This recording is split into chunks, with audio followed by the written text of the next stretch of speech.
Hello everybody! I have a book review for you guys tonight.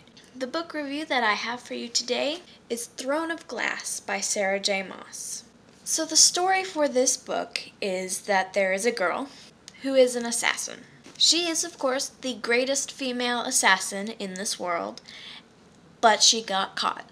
The crown prince comes to her and tells her that there is a way for her to earn her freedom. To participate in a contest of other killers, soldiers, thieves, to see who is the best killer, that person will be appointed the king's assassin. For such a dark story, this was a much happier world than I thought it was going to be, knowing that it was a contest between assassins.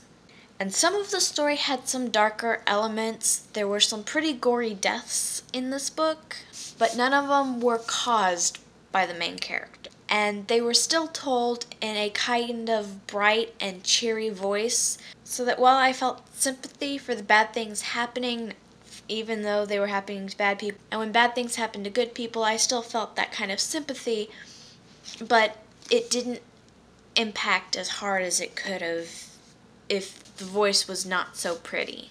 I absolutely loved pretty much every character in this book. The main character, Selena, is sarcastic and happy and has a way that she jokes around with everyone around her. Prince Dorian, despite having a horrible father, is actually a rather likable guy, and he has absolute fun flirting back with Selena, and I enjoyed seeing it. And then his best friend is the captain of the guard, and I think he was my favorite character in the book.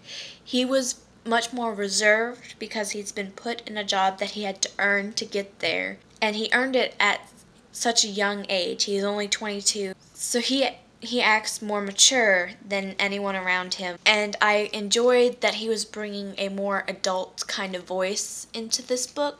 It is a young adult series, so it doesn't need to be too mature, but I liked that the captain of the guard kind of was able to make it have slightly more mature level. Now, Prince Dorian is actually the one who comes and gets Selena from her kind of prison to ask for her to join the contest. The way the king decided to do this was that he asked all of his advisors to select one champion to participate in these games, and Dorian picked Selena. Now, there is some very, very obvious flirting and charm going on between the crown prince and Selena in this book, but there was also a softer chemistry going on between Kale and Selena. And there is a fairly obvious triangle going on between them. Both of these guys are absolutely in love with her, and for the most part in this book, she only actually shows affection towards Dorian. And it's a little bit harder to see with this triangle where they might all end up. One thing about this book is that I'm not sure why the king would ask to have this contest and then not be around for any of it.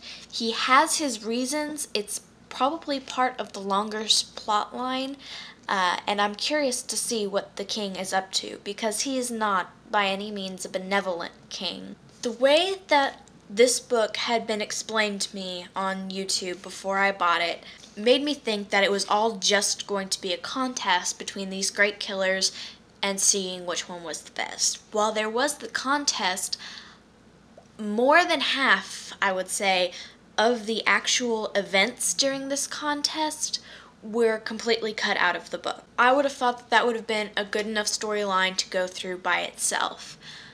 But Sarah J. Maas also added in a new plot line to go along behind. She created some conflict and mystery that wouldn't have been there if it had just been the contest. Overall, it was a very good book. I enjoyed it very much, and I am greatly looking forward to reading the rest of the series, so we'll see how that goes. So with that, I'm going to say goodbye and good night. Bye!